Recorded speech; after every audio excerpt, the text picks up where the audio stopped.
I+ daily current അഫയേഴ്സിലേക്ക് സ്വാഗതം. ഇന്ന് November 30. ഇന്നത്തെ പ്രധാന ആനുകാലിക സംഭവങ്ങൾ നോക്കാം. UN world urbanisation prospects 2025 report പ്രകാരം 42 ദശലക്ഷം ജനങ്ങളുള്ള ജക്കാർത്ത, ടോക്കിയോയെ മറികടന്ന് ലോകത്തിലെ ഏറ്റവും ജനസംഖ്യയുള്ള നഗരമായി മാറി. ജനസംഖ്യയിൽ ടോക്കിയോ ഇപ്പോൾ 3-ാം സ്ഥാനത്തേക്ക് താഴ്ന്നു. അതേസമയം ബംഗ്ലാദേശിന്റെ തലസ്ഥാനമായ ധാക്ക ജനസംഖ്യയിൽ 2-ാം സ്ഥാനത്താണ്.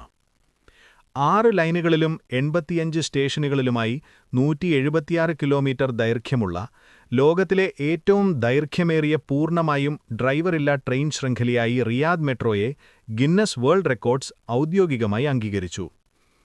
NPCI Bharat bill pay limited internet mobile banking ലളിതമാക്കാൻ ലക്ഷ്യമിട്ടുള്ള ഇന്റർഓപ്പറബിൾ പ്ലാറ്റ്ഫോമായ ബാങ്കിംഗ് കണക്ട് അവതരിപ്പിച്ചു.